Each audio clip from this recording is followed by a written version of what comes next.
5 seconds.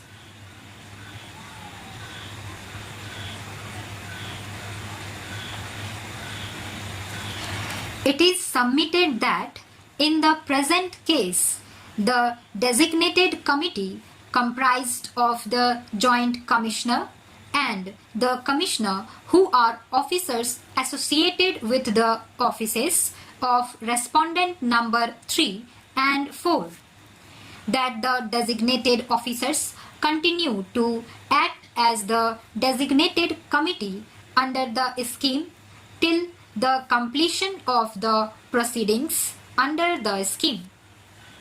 It is submitted that the designated committee under the scheme is being constituted on a need basis to comply with the orders of the courts across the country.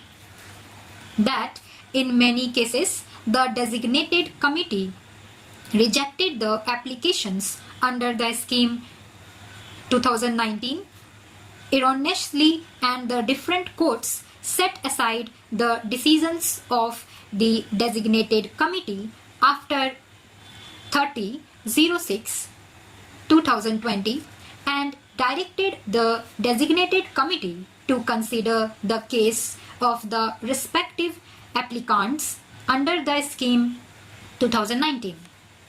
It is submitted that to reconsider the cases pursuant to the orders passed by the courts, the CBEC issued the instructions allowing for manual processing of declarations under the scheme by the respective designated committees. It is submitted that, therefore, even the respective designated committees carried out their functions under the scheme, however, by manual processing.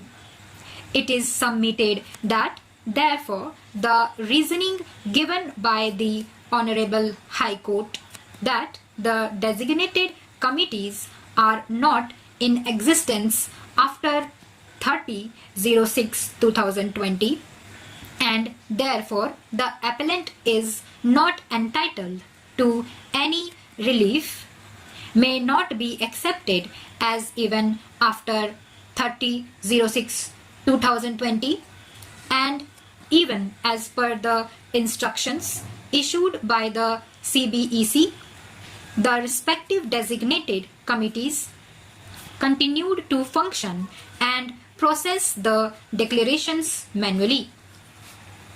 It is further submitted by learned counsel appearing on behalf of the appellant that in the instant case, the Honorable High Court has not properly appreciated the cause for which the appellant could not deposit the amount under the scheme 2019 on or before 30/06/2020. It is submitted that at the relevant time and more particularly at the time when the form number 3 was issued and even during the period under the scheme 2019, the appellant was subjected to the rigor of the provisions of the IBC by virtue of the moratorium period which ended on 24/07/2020 when the NCLT approved the resolution plan. It is submitted that in the instant case, the appellant bona fidely could not deposit the settlement. It is next submitted that during the moratorium period, no payment could have been made as per the provisions of the IBC. It is contended that if any payment would have been made during the moratorium period, the same would have been in breach of the provisions of the IBC. It is submitted that as per the resolution plan accepted during the insolvency proceedings, the resolution applicant was required to deposit all statutory dues within 6 months from the effective date into an escrow account.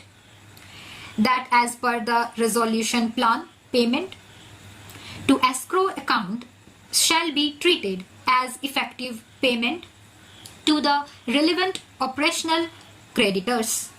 It is further contended that in this case, effective date is 24/07/2020, the date on which the resolution plan was approved by the NCLT. So, service tax dues along with other statutory dues were deposited in an escrow account on 08/01/2021 before the expiry of the period of 6 months. It is accrued that this Honorable Court has held that once a moratorium has been enforced, any existing proceeding against the debator shall stand prohibited.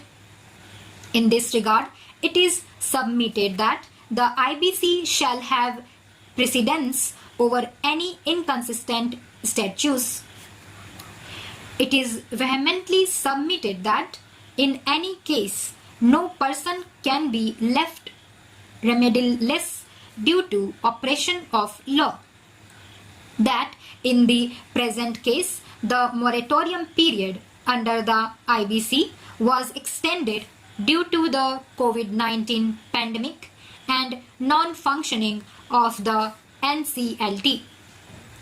It is contended that even otherwise, the appellant could not have made any payment during the moratorium period by operation of law, and inability to make the payment was owing to the moratorium imposed under the provisions of the IBC. It is urged that, therefore, the appellant may not be left remediless when the application under the scheme 2019 was submitted and proceed within time. In support of her about submissions and the relief prayed, learned counsel appearing on behalf of the appellant has heavily relied upon the decisions of this court. It is reiterated, submitted that the appellant could not make the payment due to legal disability, and no one can be expected to do the impossible. Reliance is placed on the decisions of this court. It is submitted that the appellant cannot be prejudiced or made to suffer for no fault for the appellant.